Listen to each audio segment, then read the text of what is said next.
আসসালামু আলাইকুম। আমি ডাক্তার মোহাম্মদ আশরাফুল হক চৌধুরী। আমি একজন ব্লাড ক্যান্সার বিশেষজ্ঞ। বর্তমানে আমি ঢাকা মেডিকেল হাসপাতালে কর্মরত আছি। আজকে আমি কথা বলবো ব্লাড ক্যান্সার নিয়ে। সাধারণত বিশ্বে প্রতি বছর প্রচুর মানুষ বিভিন্ন ক্যান্সার আক্রান্ত হয়। এর মধ্যে যত ক্যান্সার আছে তার মধ্যে 10% হচ্ছে ব্লাড ক্যান্সার। প্রতি বছর বাংলাদেশে কয়েক লক্ষ মানুষ বিভিন্ন ধরনের ক্যান্সারে আক্রান্ত হয়। তার মধ্যে 10% হচ্ছে ব্লাড ক্যান্সার, এবং বাচ্চাদের যত ক্যান্সার আছে তার 25% হচ্ছে ব্লাড ক্যান্সার।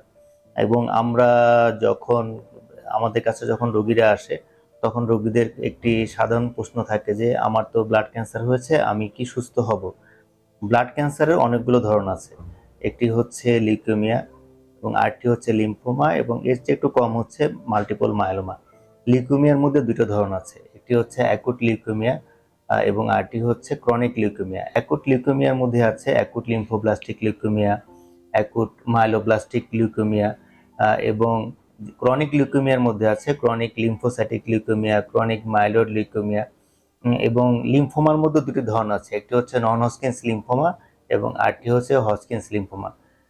এখন ব্লাড ক্যান্সারের যে সুস্থতা সেটা আসলে নির্ভর করে তার ধরনের উপর।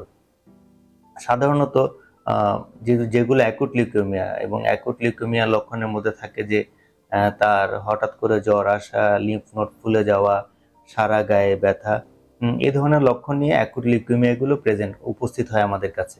এবং অ্যাকুট লিউকেমিয়া যখন আসে রোগী, তখন আসলে আমরা তাকে কিছু পরীক্ষা করতে দিই, মলিকুলার পরীক্ষা। যেমন হচ্ছে যে bone marrow study, immunophenotyping for acute leukaemia এবং অ্যান্ড মলিকুলার সাইটোজেনেটিক্স। এই পরীক্ষাগুলো করে আমরা নিশ্চিত হই যে তার ব্লাড ক্যান্সারের ধরন, এবং ধরন অনুযায়ী আসলে তার সুস্থতা নির্ভর করে। যেমন যদি অ্যাকুট মাইলয়েড লিউকেমিয়া হয়, যেটা সাধারণত অ্যাডাল্টের বেশি হয়, সেই সব ক্ষেত্রে তাদের 20 থেকে 30% হচ্ছে সুস্থতার সম্ভাবনা থাকে। এবং যদি অ্যাকুট লিম্ফোব্লাস্টিক লিউকেমিয়া হয়, তাহলে সেটির সুস্থতার ধরন বড়দের ক্ষেত্রে প্রায় 40 থেকে 50%, এবং শিশুদের ক্ষেত্রে 90%-এর উপরে। এবং আরও কিছু ব্লাড ক্যান্সার আছে, যেমন লিম্ফোমা। এর মধ্যে নন হজকিন্স লিম্ফোমা কেমো দিলে এটি 70 to 80% পেশেন্ট রেসপন্স করে। এবং আরটি আছে Hodgkin's lymphoma. Hodgkin's lymphoma patient 90% উপরই সুস্থ হয়ে যায়।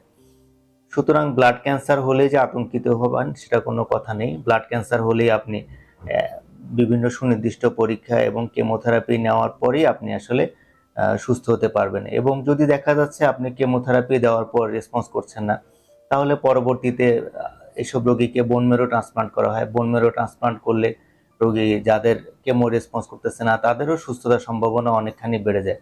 সুতরাং ব্লাড ক্যান্সার হলেই আতঙ্কিত নয়, আপনি আপনার নিকটস্থ একজন রক্তরোগ বিশেষজ্ঞকে দেখান এবং নিয়মিত চিকিৎসা করেন, ইনশাল্লাহ আপনি সুস্থ হয়ে যাবেন।